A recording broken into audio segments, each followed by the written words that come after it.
Semuanya keluarin, keluarin. Ya, Pak. Buka.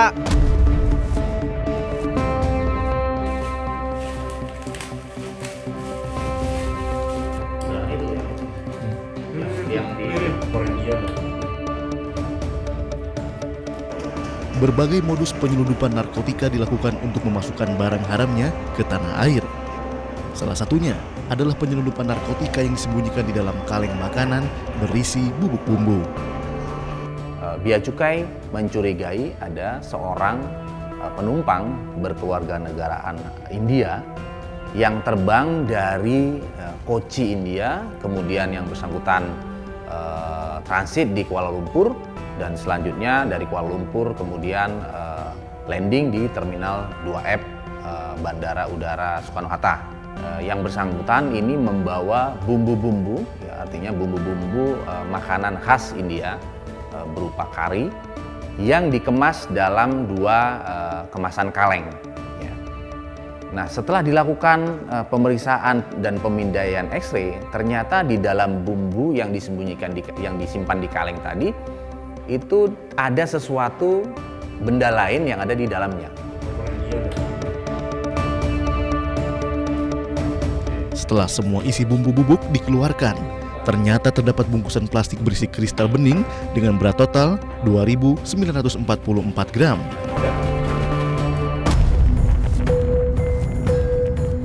Nah, kemudian Bea Cukai melakukan pembongkaran terhadap bumbu kaleng tadi, ya. Jadi bumbu yang disimpan di kaleng.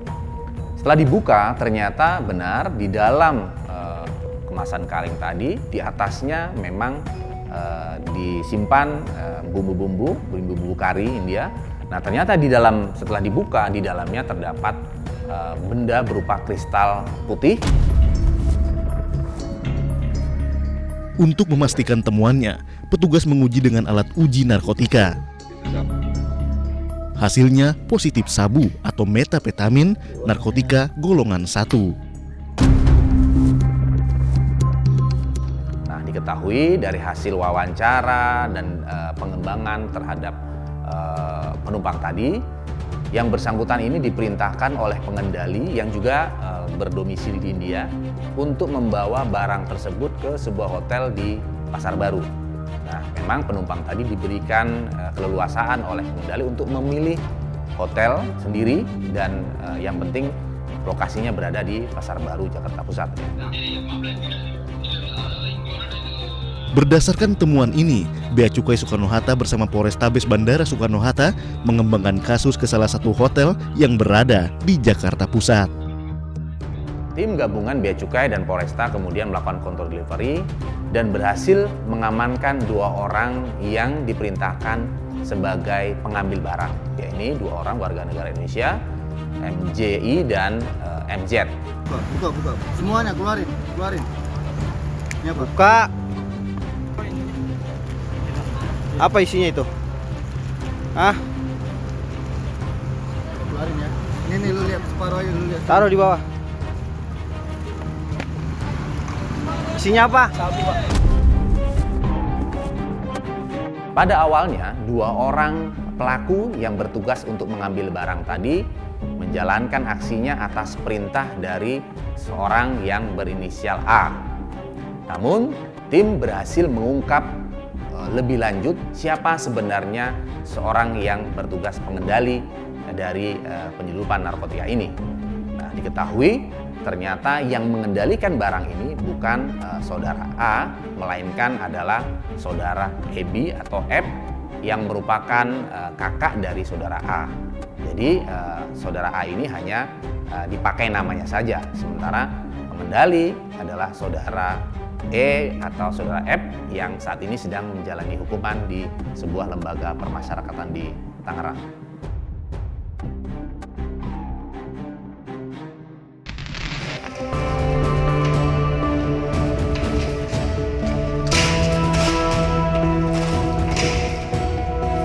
Petugas Bea Cukai Bandara Sultan Hasanuddin Makassar menemukan sejumlah obat-obatan yang dibawa seorang penumpang asal Kuala Lumpur, Malaysia dalam jumlah banyak. Kejadian berawal saat petugas Bea Cukai Bandara Sultan Hasanuddin Makassar menemukan sebuah koper yang dibawa oleh penumpang dari penerbangan Kuala Lumpur Ujung Pandang. Saat dimintai keterangan, penumpang tersebut tidak terima jika barangnya yang berisi obat-obatan tersebut disita oleh petugas. Penumpang berkilah bahwa obat-obatan itu digunakan untuk konsumsi pribadi. Jadi saya nggak tahu ini masalah ini belakang sadar saya dokter, cuma ada kan surat keterangan dokter. Iya, karena kita tidak tahu, bukan berarti Tapi ada kan surat pemeriksaan Pak. Iya, betul. Makanya karena kita dokter. tidak Ini tahu. kan kita konfirmasi. Iya. Cuma kan di sini katanya pelanggaran loh Pak. Jangan salah Pak, sini kan Iya, perkara ini pelanggaran. Iya, makanya kalau ini Kalau kita ini kan buka, saya belum tentu pelanggaran, saya kan konsumsi pribadi, bukan untuk dijual belikan. ya itu kan versi tadi begitu. Mau nanti kita Betul. mau bawa siapa, nanti kita Iya. bisa buktikan nih. Diketahui obat-obatan itu berasal dari Cina dan tidak dideklar dalam Customs Declaration, sehingga petugas memiliki bukti kuat untuk menyitanya. Saat ini obat-obatan itu diserahkan kepada Badan Pengawas Obat dan Makanan. BAP-nya kan beda. Dengan ini pun kita bisa mengkonfirmasi ini. Iya, saya kalau saya terkait balik kan aku ya Pak. Enggak begitu. Enggak begini. Ini kan uraian penindakannya apa semua alasannya Iya, pelanggaran. ini kan formatnya undang-undang, dan bisa Nah, padahal saya kan- rubah-rubah. Betul. Merujuk pada Peraturan Badan Pengawasan Obat dan Makanan Nomor 30 Tahun 2017, setiap obat dan makanan yang masuk ke wilayah Indonesia dalam jumlah banyak harus mengantongi izin impor border.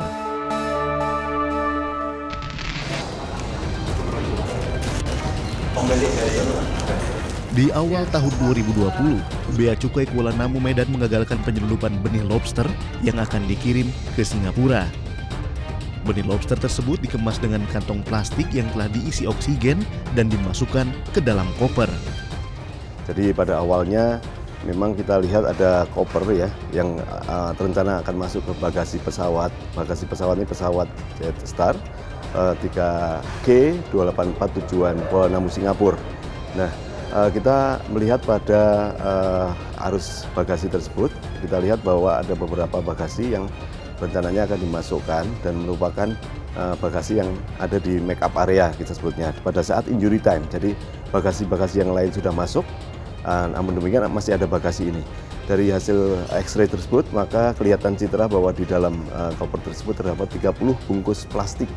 Nah, 30 bungkus plastik ini setelah kita lakukan pencacahan bekerja sama dengan BKIPM, yaitu Balai Karantina Ikan yang ada di hutan sana, kedapatan sebanyak 18.240 ekor baby lobster seperti itu. Di pasar internasional, harga benih lobster jenis pasir mencapai Rp150.000 per ekor. Sementara harga benih lobster jenis mutiara bisa mencapai Rp200.000. Dengan harga yang fantastis, membuat para pelaku penyelundupan menghalalkan segala cara dalam mengelabui petugas. Kebanyakan dan ini didominasi oleh modus-modus yang melalui barang penumpang. Karena memang kita lihat bahwa baby lobster ini harus ditangani secara khusus ya, dia tidak tahan terlalu lama di dalam tempat yang tertutup. Maka untuk membenarkan itu tetap hidup, maka biasanya menggunakan media yang cepat. Dalam hal ini adalah pesawat ya, kalau kita bisa bilang, dan itu digunakan koper melalui bagasi penumpang. Penyelundupan benih lobster melalui bandara internasional masih menjadi perhatian Bea Cukai. Dalam awal tahun 2020, Bea Cukai Palembang berhasil menggagalkan penyelundupan benih lobster dengan nilai Rp2,5 miliar. Lalu pada akhir Januari, giliran Bea Cukai Makassar dengan nilai Rp3,5 miliar. Lalu ada Bea Cukai Ngurah Rai yang juga berhasil menggagalkan penyelundupan benih lobster senilai Rp2,6 miliar. Selanjutnya Bea Cukai Juanda dengan total Rp17,5 miliar. Bea Cukai Bandung turut menggagalkan penyelundupan benih lobster senilai Rp11 miliar. Bea Cukai Soekarno-Hatta juga berhasil mengamankan benih lobster senilai Rp19 miliar. Hasil dari penangkapan, setiap penangkapan kita lakukan semacam pengolahan data ya, karena kita juga bisa melakukan bagaimana keterkaitan orang ini dengan orang ini untuk berikutnya. Jadi kita namakan position analysis seperti itu.